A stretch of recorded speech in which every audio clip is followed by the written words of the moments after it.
بسم اللہ الرحمن الرحیم۔ سیدنا ابو بکر صدیق رضی اللہ تعالیٰ عنہ کی شان میں قرآن شریف کے اندر بہت ساری آیات موجود ہیں۔ نبی کریم صلی اللہ علیہ وآلہ وسلم کی انگنت احادیث اس پر موجود ہیں۔ سیدنا علی المرتضیٰ رضی اللہ تعالیٰ عنہ کے اتنے زیادہ ارشادات موجود ہیں کہ باقی تمام دلائل کو اگر ایک طرف رہنے دیا جائے اور ایک سنا علی المرتضیٰ رضی اللہ تعالیٰ عنہ کے ارشادات عالیہ کو لے لیا جائے تو حضرت شیخ عبدالحق محدث دہلوی رحمۃ اللہ علیہ اپنی کتاب تکمیل الایمان میں لکھتے ہیں کہ صرف اور صرف مرتضیٰ کریم رضی اللہ تعالیٰ عنہ کے ارشادات کو لے لیا جائے تو صدیق اکبر کی شان تو کیا افضلیت، اور افضلیت تو کیا افضلیت کا قطعی ہونا ایک مرتضیٰ کریم کے ارشادات سے ثابت کرنے کے لیے کافی ہے۔ اب میں اختصار کے ساتھ کچھ دلائل آپ کے سامنے رکھتا ہوں۔ اللہ تعالیٰ نے قرآن شریف میں سورۃ اللیل کے اندر وَسَيُجَنَّبُهَا الْأَتْقَى اس آیت میں صدیق اکبر کو پوری امت میں سب سے زیادہ متقی قرار دیا ہے۔ یہ سورۃ اللیل کی آیت نمبر 17 ہے، اور سورۃ التوبہ کی آیت نمبر 40 میں ثانی اثنین، دو میں سے دوسرا، یہ صدیق اکبر کے شان میں نازل ہوئی ہے۔ اور سورۃ زمر کی آیت نمبر 33 میں صدیق اکبر کو نبی کریم صلی اللہ علیہ وسلم کی تصدیق کرنے والا قرار دیا گیا ہے۔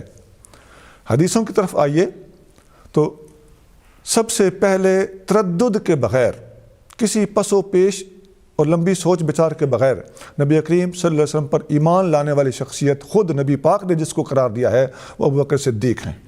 یہ دلائل النبوہ میں امام بہقی نے حدیث نمبر 476 نقل کی ہے، ابن اسحاق نے صفحہ نمبر 183 اور ابن ہشام میں جلد اول صفحہ 252 پر یہ بات موجود ہے۔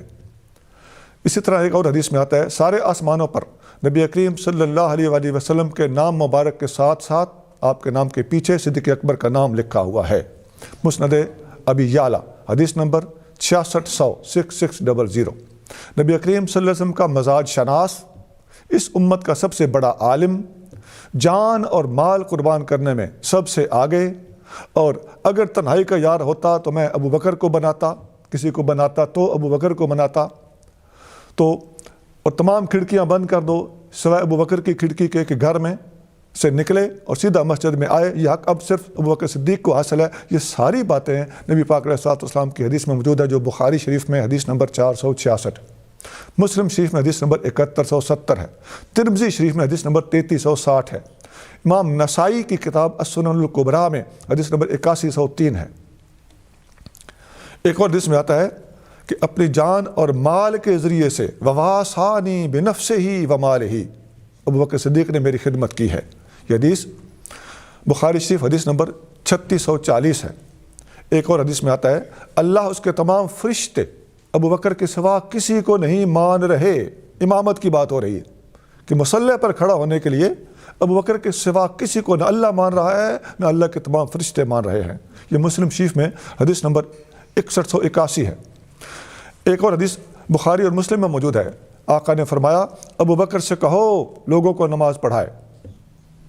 بخاری 678، مسلم 948، ترمذی 3672۔ ایک اور حدیث میں آتا ہے کسی قوم کو زیب ہی نہیں دیتا کہ ابو بکر کی موجودگی میں کوئی دوسرا بندہ امامت کے مصلی پہ کھڑا ہو جائے۔ یہ حدیث ترمذی شریف میں موجود ہے، 3673 حدیث نمبر ہے۔ ایک حدیث میں آتا ہے ہم نے ہر کسی کے احسان کا بدلہ چکا دیا ہے سوائے ابو بکر صدیق، اس کی خدمات کا بدلہ قیامت کے دن اللہ سے دلاؤں گا، اور مجھے کسی کے مال نے اتنا فائدہ نہیں دیا جتنا ابو بکر صدیق کے مال نے دیا ہے۔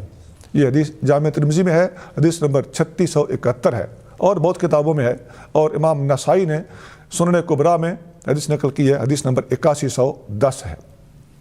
نبی کریم صلی اللہ علیہ وسلم ابو بکر صدیق کے مال کو اس طرح خرچ کرتے تھے، مال میں اس طرح تصرف فرماتے تھے جس طرح اپنا ذاتی مال ہو۔ یہ حدیث مصنف عبد الرزاق میں موجود ہے، حدیث نمبر 20397 ہے۔ اور نبی کریم صلی اللہ علیہ وسلم روزانہ صبح شام ابو بکر صدیق کے گھر میں تشریف لے جاتے تھے۔ صدیق اکبر کو ہجرت کے لیے اپنے ساتھ لیا۔ صدیق اکبر نے 2 اونٹنیاں ہجرت کے لیے تیار کر کے رکھی ہوئی تھی، جن کو تقریباً 3 مہینے سے صرف ککر کی لانگی کھلاتے رہے تھے، یہ سفر کے لیے سوٹیبل ہوتی ہے۔ اور صدیق اکبر نے اپنے گھر میں مکہ شہر کے اندر دنیا اسلام کے سب سے پہلی مسجد بنائی تھی. آپ اس مسجد میں نماز پڑھتے اور قرآن کی تلاوت کرتے تھے.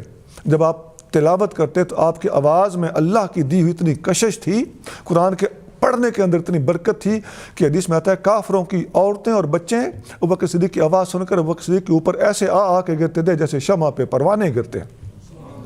یہ حدیث کہاں ہے؟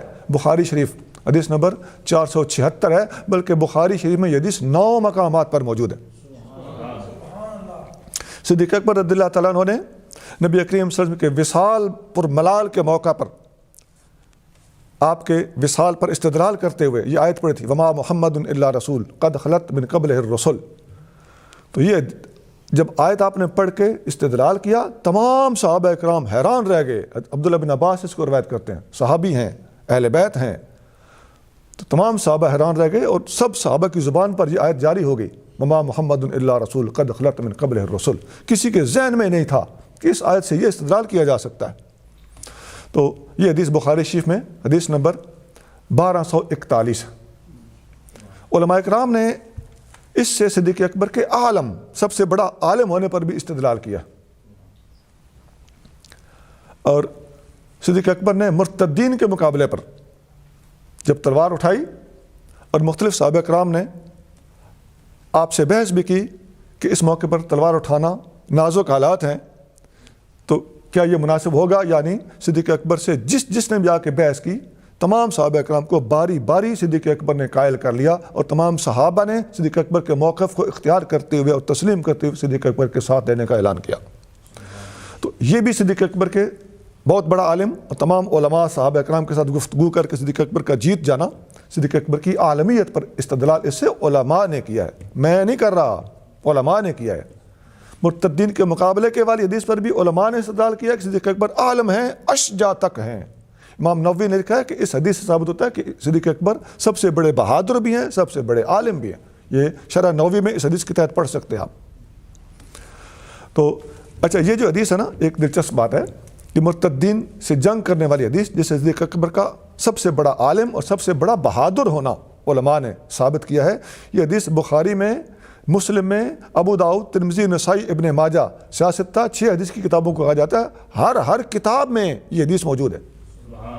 سونا یہ ہے دلائل کے دریا, یہ ہے علم کے وہ پہاڑ جو علماء نے ہمیں عطا فرمائے ہیں, اور امت کو اللہ کے محبوب صلی اللہ علیہ وسلم کے ذریعے سے ان کتابوں کے حوالے سے ملے ہیں. تو ایک حدیث آخر میں سنا دیتا ہوں, مستدرک حاکم میں موجود ہے کہ نبی کریم صلی اللہ علیہ وسلم کے ساتھ ابوبکر صدیق ایسے ہوتے تھے جیسے وزیر ہوتا ہے. کان ابو بکر من النبی بمنزلۃ الوزیر. اور آپ صلی اللہ علیہ وسلم ہر معاملے میں ابوبکر صدیق سے مشورہ لیتے تھے. ابوبکر صدیق اسلام میں حضور کے ثانی تھے, غار میں حضور کے ثانی تھے, بدر میں حضور کے ثانی تھے, اور قبر میں حضور کے ثانی ہیں, اور نبی کریم رؤوف رحیم صلی اللہ علیہ وسلم ابوبکر صدیق سے آگے کسی کو نہیں سمجھتے تھے. یہ بے شمار آیتیں اور حدیثیں میں نے اختصار کے ساتھ آپ کے سامنے رکھ دی ہیں. اللہ تعالی ہمیں تمام اللہ کے پیاروں کی شان کو ماننے اور سمجھنے کی توفیق عطا فرمائے. وما علینا الا البلاغ.